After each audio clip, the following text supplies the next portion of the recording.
My name is Genesis, and I am a 36-year-old woman who is happily married to the love of my life, Bennett. We are blessed to share a peaceful and joyful life with our 6-year-old son, Mason, and our 5-year-old daughter, Eloise.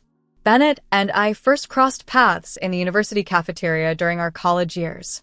Each of us was sipping coffee and lost in our books when an impromptu chat sparked a deep and meaningful connection. Bennett, ever calm and thoughtful, would listen intently to my stories, offering a sense of comfort and patience that was deeply soothing. As time passed, our friendship grew and deepened, making Bennett an irreplaceable part of my life. His proposal was charmingly simple yet unforgettable. Under a canopy of blossoming trees, he shyly offered a ring and with heartfelt sincerity whispered, "I want to be with you forever." His genuine words and the profound emotion behind them led me to accept with a nod full of deep feelings joyfully. Since the day we exchanged vows, we have discovered profound happiness in our marriage. The birth of our son Mason was a moment of sheer joy for Bennett, who with tears streaming down his face, tenderly called him our treasure. Mason is a lively and curious boy who loves the outdoors. Every weekend, we enjoy family picnics, and watching him play fills my heart with immense joy and fulfillment. Not long after, we welcomed our daughter Eloise into our family. She was born with a congenital condition, which initially brought us a great deal of concern. However, her gentle presence and resilience have brought a new dimension of love and strength to our family life. Bennett and I have teamed up, committing wholeheartedly to support Eloise through every challenge she faces. Mason, her protective older brother, deeply cherishes his sister and often declares, "I will protect Eloise." Watching their relationship grow and strengthen has brought me immense joy and stands as a highlight of my life. Another profoundly special person in my life is my grandmother, Sophie.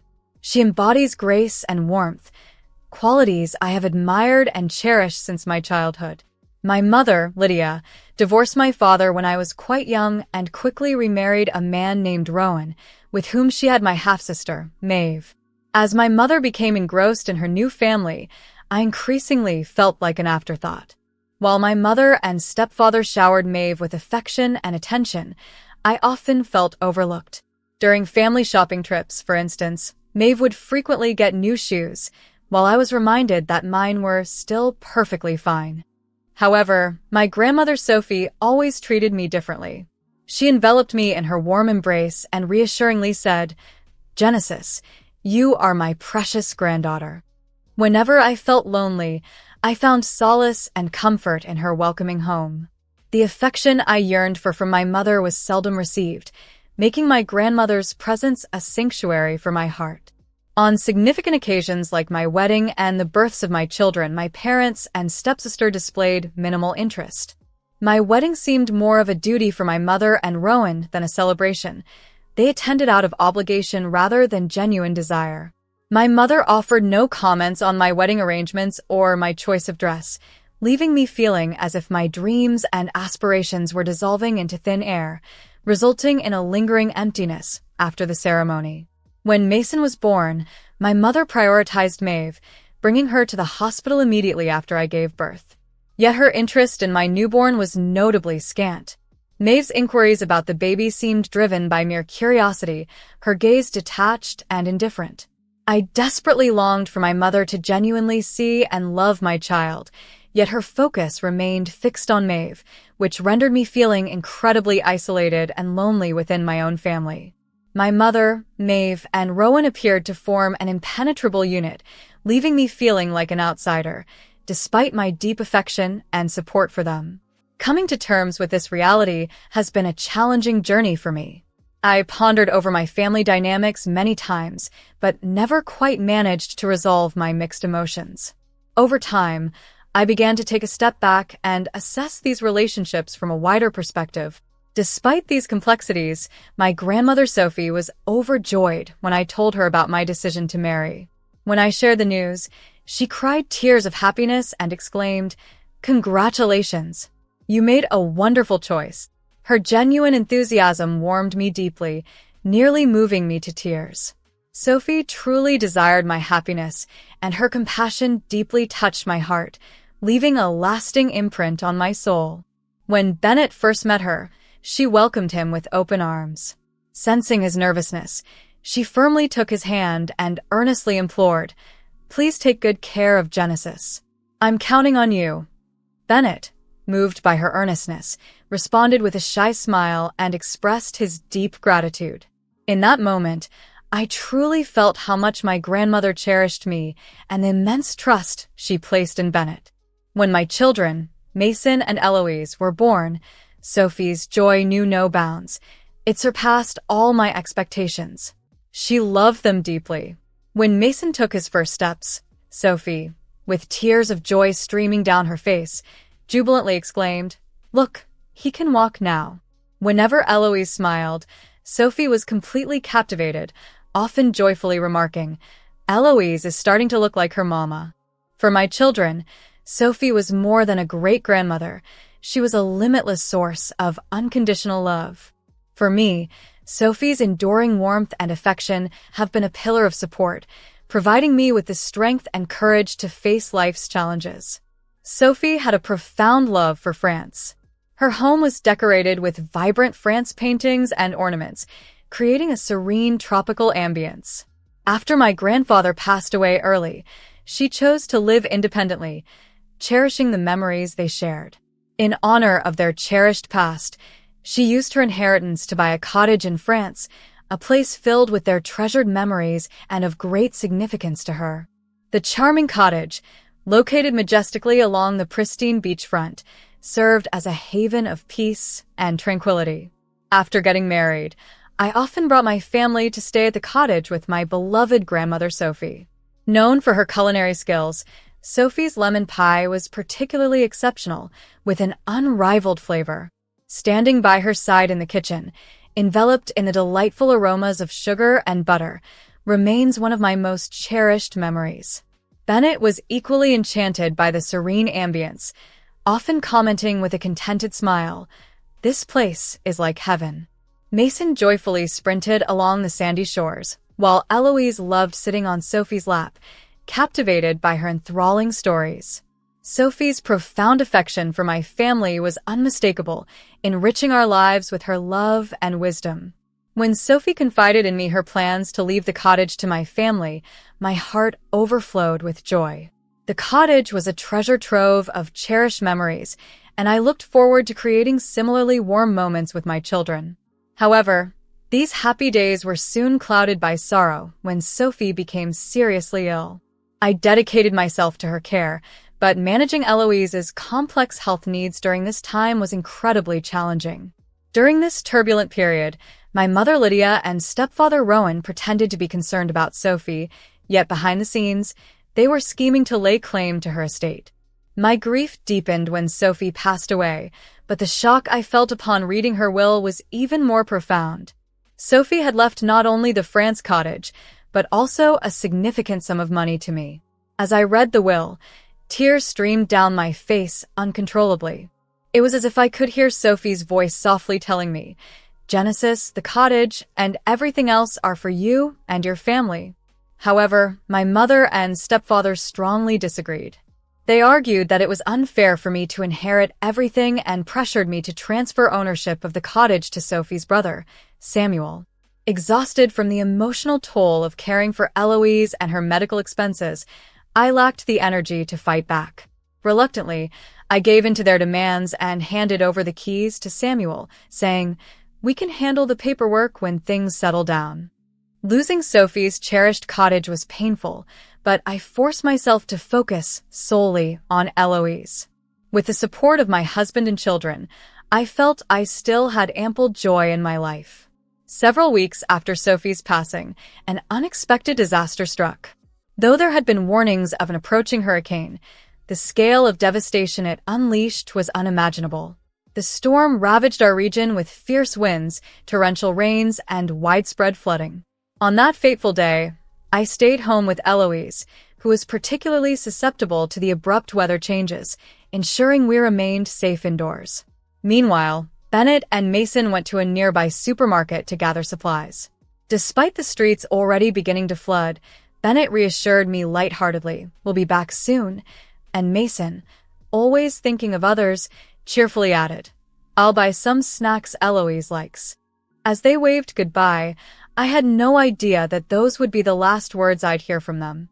On their way back, as they attempted to cross a flooded road, a sudden surge of water swept their car away. When I heard about the tragic accident on the news, it felt as though all the blood had drained from my body. I was in disbelief, perhaps because I couldn't, or didn't want to, believe it was true. Overwhelmed by panic, I rushed to the police station, frantically pleading with them to find Bennett and Mason. After what felt like an eternity of agonizing hours, a police officer approached me with a somber expression, shook his head slowly, and in a hushed tone whispered, "I'm sorry, Bennett and Mason were tragically lost to the flood waters." At that moment, my world crumbled, and I was engulfed by a grief so intense it felt as if I couldn't breathe. I wept uncontrollably, and although Eloise was crying too, I reminded myself that I needed to remain composed for her sake. Yet, the magnitude of my loss seemed boundless. Amidst this overwhelming sorrow, there were arrangements to be made for the funeral. I set the date, reached out to family and friends, and began the painful process of preparing to say farewell to Bennett and Mason. During this time, I also called my mother to inform her of the tragedy. After a brief moment of silence, she responded indifferently, "That's unfortunate. When is the funeral?" "Next Saturday," I replied. "I can't make it," she said. "Why?" "I have plans to go to France. You know, Maeve recently lost her job and broke up with her boyfriend, so Rowan and I planned a trip to cheer her up. It's been scheduled for a while, and it's difficult to cancel now." Her words left me speechless. The thought of her prioritizing a vacation over mourning the loss of her son-in-law and grandson was beyond comprehension. "Mom, are you serious?" I asked, my voice trembling. "Genesis, a family died, Bennett and Mason, and you're prioritizing a trip?" "Don't overreact, Genesis. I understand how you feel, but we have our plans," she replied. Speechless and heartbroken, I realized she had chosen a France vacation for Maeve over attending the funeral of her son-in-law and grandson. Mixed with anger and profound sorrow, I ended the phone call feeling a deep sense of betrayal and isolation. It was a stark reminder of the long-standing preference my mother had shown for Maeve over me. I had never imagined that my mother could be so utterly heartless. On the solemn day of the funeral, as I struggled to hold back my tears, I gently placed Bennett and Mason's favorite flowers atop their caskets, offering a silent, poignant farewell. The ceremony was well attended, with many friends and relatives of Bennett present, providing a small measure of comfort. Remarkably, even my estranged father and his side of the family, whom I had not seen for many years, made the effort to come. Their presence and shared expressions of grief offered a bit of solace amidst the overwhelming sorrow. In stark contrast, my mother, stepfather, and stepsister were conspicuously absent. They were already at the airport, I assumed instinctively. The image of them lounging carelessly in the airport lobby, laughing as they anticipated their flight, ignited a fury within me that was difficult to contain. Such blatant disregard for our loss was simply unforgivable. Engulfed in grief over the loss of my husband and son, I also harbored a simmering anger towards them, brewing quietly within me. Following the funeral, driven by a need to confront their indifference, I checked the security cameras at the France cottage. Seeing them there, acting casually as if nothing significant had happened, solidified my resolve. I was determined not to let them get away with their disregard. I promptly called the police and reported them for trespassing, leading to their eviction from the cottage. When the police arrived and escorted them out, they were utterly bewildered. Frantically, they claimed that the cottage was supposed to belong to my grandmother's brother, Samuel, but their claims fell on deaf ears. The officers, having been informed by me that I was the legal owner and had not authorized their stay, shared this information with my family, who were visibly shocked and confused. They had no choice but to find temporary accommodation in a nearby hotel. Shortly after the eviction, my mother called me in a rage. "What have you done, Genesis? Why would you do such a thing? Her voice was thick with anger, and for a moment, I was left speechless by her audacity. Yet again, it was clear she only thought of herself. I don't understand why this would be considered trespassing. We're family, it shouldn't be a problem for us to visit, she continued vehemently. I can't believe you would do such a thing. That cottage is supposed to belong to Samuel, isn't it? Her words chilled me further, intertwining with layers of past pain and betrayal. She persisted in asserting her entitlement without acknowledging any wrongdoing, causing the last traces of warmth in my heart to turn to ice. Mom, please calm down and listen, I replied calmly. When you entered the cottage, I hadn't yet completed the legal paperwork, which means the cottage was still legally mine. I didn't know that. It's unbelievable that you would accuse your own family of trespassing. Do you know how much the hotel cost? Her voice overflowed with indignation. How could you do this? We're family, she continued. Despite her escalating anger, I stood my ground. If we truly were family, then attending your son-in-law and grandson's funeral should have been your priority. I don't consider people who skip such a crucial family event as part of my family. This left her momentarily speechless, but I seized the opportunity to express all the frustration and anger I had been suppressing. I no longer consider you family, I declared firmly, and ended the call. In the aftermath, I learned that my mother, stepfather, and stepsister cut their trip short and returned home earlier than planned. They had likely intended to stay at the cottage for several days, but now faced an unexpected financial burden due to the situation. It seemed fitting that they experienced some financial difficulties. Despite their return, my mother continued to aggressively blame me for the situation, insisting on portraying me as the one at fault. You really did something terrible by betraying your own family, she repeatedly messaged me. I chose to ignore her messages, and over time, her words lost any impact on me.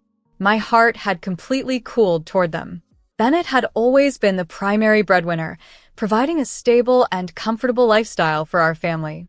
Over the years, I had consistently sent financial support to my parents, especially since my mother frequently requested assistance and my stepfather often demanded it. Deep down, I never felt obligated to send them money. It was more about the expectation that I should support them. But after the loss of Bennett and Mason, and particularly with my mother's glaring absence at the funeral, my resentment towards her peaked. Her decision to prioritize a leisure trip to France over mourning with her family was an unforgivable betrayal that left my heart ice cold. As a result, I decided to cease all financial support to them. The following month, when my mother realized the financial support had stopped, she called me in a panic. Every time the phone rang, a wave of disturbance washed over me. Despite maintaining my calm, I couldn't help but question why the money hadn't been sent. What do you mean by this? She asked sharply over the phone. Taking a deep, steady breath, I answered in a quiet but resolute tone. I've decided to stop sending any financial help. After a moment of stunned silence, my mother vehemently protested. Why would you do this? You know we depend on your support. How are we supposed to survive without your help? Her voice brimmed with desperation and anger. In that instant, I knew I was fully resolute in my decision. No matter how much she expressed her upset, I was unwavering. I have no intention of continuing the financial support. You chose to vacation in France instead of attending the funeral of my husband and son, I stated coldly. Her fury escalated as she accused me. You're such a cold child to say such heartless things without considering my feelings. Yet, her words no longer affected me. That's fine. I think we have nothing more to discuss, I concluded and hung up the phone, deciding it would be the last time. Following the call, I reaffirmed my decision to sever ties with them. Consequently, my mother and stepfather, who had been relying on my financial support in addition to their pensions, were left to manage their pensions alone. Relatives mentioned that Maeve, who had lost her job, was still unemployed and living at home, further straining their household finances. It was challenging even to pay for utilities. The family, once accustomed to dining out, now had to settle for frugal meals. My mother would sigh as she picked out discounted groceries, and my stepfather struggled to find work, hindered by his age. A heavy silence replaced the former liveliness, likely pervading their home. Yet, I felt no sympathy. I no longer felt obligated to alleviate their hardships. My own peace of mind had become my top priority. As their desperation grew, my mother and stepfather began showing up at my house unannounced, begging for money. When I refused, they would shout and create chaos. Concerned about their unpredictable visits, I reinforced my home's security by adding extra locks and installing cameras. Each ring of the doorbell made me anxious, and I often pretended not to be home. The constant fear made my own home feel unsafe, leading to many sleepless nights. One day, when my mother tried to sneak into my house again, I immediately called the police. Upon their arrival, she was arrested on the spot, which led to her acquiring a criminal record. This incident significantly impacted their social credibility and hindered their ability to find work or secure loans from banks. With no income, their financial struggles deepened. Despite the severity of their ordeal, I found it impossible to muster any sympathy. My heart had completely closed off to them. All I could do was silently observe their betrayal. The news that my mother and stepfather had chosen a vacation in France over attending my husband and son's funeral spread quickly among our relatives, attracting widespread disapproval. This led to their social isolation as the criticism mounted and support from family and friends dwindled. Despite my mother's repeated apologies, my heart remained unaffected. I had no desire to accept her gestures of remorse. Determined to protect myself from further emotional harm and let go of the pain, I made a firm decision not to meet familial expectations at my own expense. Above all, I had Eloise to think about. Her resilience inspired me, and I knew I needed to be strong for both our sakes. Thus, severing financial ties and cutting off all connections with my family seemed like the only sensible step forward. My resolve was to leave the past behind and completely detach from my mother, stepfather, and stepsister. In my heart, I felt our relationship had irreversibly ended. With the cessation of all financial support, I recognized the extent of my past sacrifices. Eloise and I then moved into a cozy cottage in France, bathed in warm sunlight with views of the tranquil sea, marking the start of our new chapter. There, Eloise began to regain her vitality, and as I supported her, I rediscovered hope within myself. Freed from the burdens of my family and the pain of the past, I felt a sense of liberation. Though tears had been shed, they were now tears for moving forward, not looking back. As Eloise and I strolled along the beach, reflecting on our challenging journey, I grew to appreciate our fresh start even more. Seeing Eloise slowly reclaim her smile was a testament to her overcoming internal battles. With my decision to live independently, our lives gradually became more peaceful, and a new future began to unfold before us. Breaking away from my family not only allowed me to reclaim my life, but also deepened my bond with Eloise. Enjoying life anew, those moments confirmed the value of my decision. Looking forward to a future filled with freedom and renewal, I felt proud and empowered. Each step I now took in life was firm and deliberate, paving the way for a hopeful and independent path ahead.